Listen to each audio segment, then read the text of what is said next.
Bonsoir à tous. Pourquoi construire des routes de qualité? Chers amis, vous l'avez compris, aujourd'hui, on va parler des routes, ou plutôt de l'importance stratégique des routes. Depuis plusieurs années, vous le savez, se déplacer dans notre pays est un problème particulièrement éprouvant pour nos concitoyens. Par exemple, pour faire le voyage entre Conakry et Zérékoré, une distance d'à peine de 950 km, il faut compter au moins une journée et demie. Et ce, en voiture bien sûr. Quand il s'agit de faire ce voyage en camion, cela peut prendre, tenez-vous bien, 2 ou 3 jours au minimum. Imaginez alors les conséquences désastreuses que cela peut avoir sur l'économie nationale.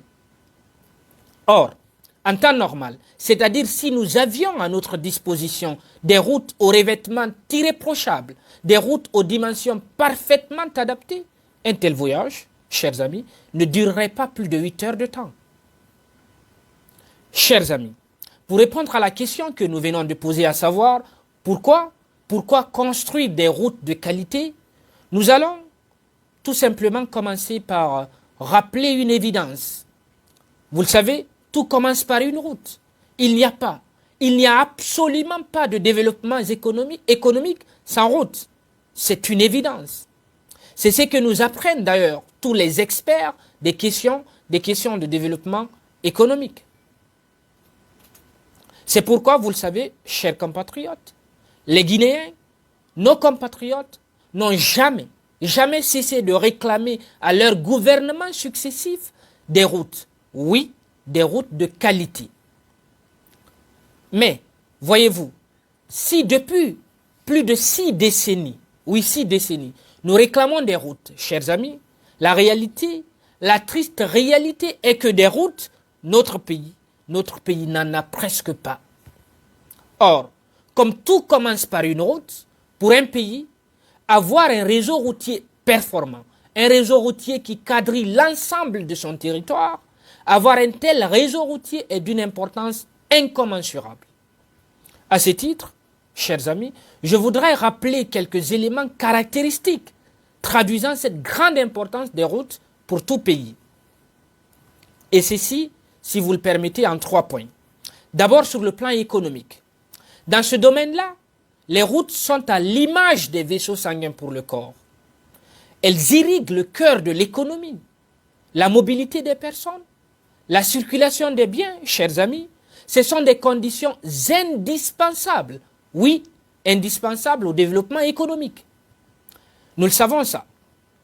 À titre d'exemple, chers amis, les agriculteurs peuvent tout produire, ils peuvent tout cultiver, mais s'il n'existe pas de voie de communication pour acheminer rapidement ces produits vers les grandes zones de consommation, cette production ne rapportera pas de revenus suffisants à ces héros du quotidien que sont les agriculteurs.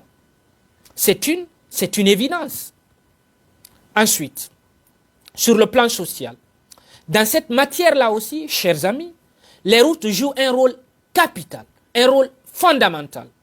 En facilitant la mobilité des personnes, les routes permettent aux Guinéens de découvrir l'ensemble des régions de leur pays. Ce qui, chers amis, peut amener les Guinéens à se connaître davantage, à se découvrir davantage sur le plan social et culturel. Grâce à des routes de qualité donc, praticables toute l'année, chers amis, le Guinéen de Hamare, petit village de l'Abbé, peut facilement aller passer la journée à Kintinia, sous-préfecture de Sigiri, et rentrer le soir, dormir dans sa case de Dionfo.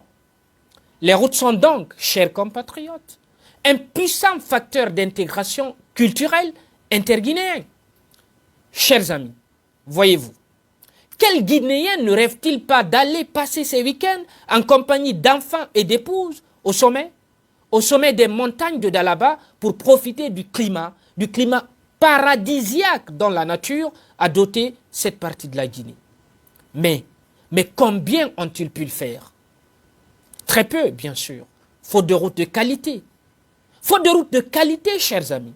Combien de nos compatriotes ont-ils pu visiter les monts Nimba surplombant la splendide région forestière de la Guinée? Très peu, bien sûr. Faute de routes de qualité, combien de nos compatriotes, chers amis, établis dans d'autres régions du pays, font-ils une randonnée hebdomadaire dans la magnifique savane de la Haute-Guinée? Là aussi, très peu d'entre nous, bien sûr. Chers amis, faute de routes de qualité, nous sommes combien à hésiter chaque semaine à embarquer femmes et enfants dans une voiture pour aller pique-niquer au pied des admirables montagnes de Dubreka ou de Koya? Nous sommes très nombreux à hésiter dans ce cas. Mesdames et messieurs, construire des routes larges, des routes praticables et sûres, construire de telles routes est un puissant facteur de développement économique, un incroyable outil de progrès touristique. Car vous le savez, avec des routes répondant à de tels standards, les Guinéens iront. Ils iront à la découverte de leur pays, à la découverte des merveilles touristiques qu'abrite les splendides régions de la Guinée. Mais, chers compatriotes, si ces avantages que nous venons de citer sont des éléments justifiant suffisamment la construction des routes dans notre pays, il y en a un autre qui, à lui seul, devrait avoir déjà mobilisé l'énergie, toute l'énergie de nos gouvernements successifs pour la mise en place dans notre pays d'un réseau routier de qualité.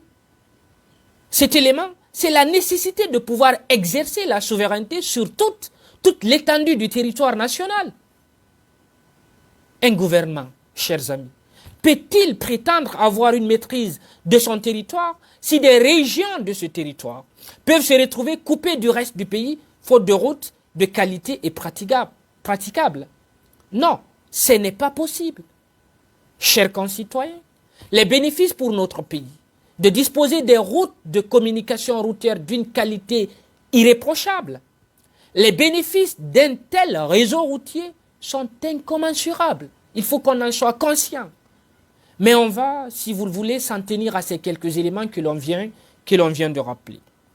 Dans une prochaine communication, chers amis, nous allons parler des conséquences désastreuses, des coûts économiques insupportables que le manque de routes de qualité fait peser sur notre pays, sur notre économie. Je vous remercie.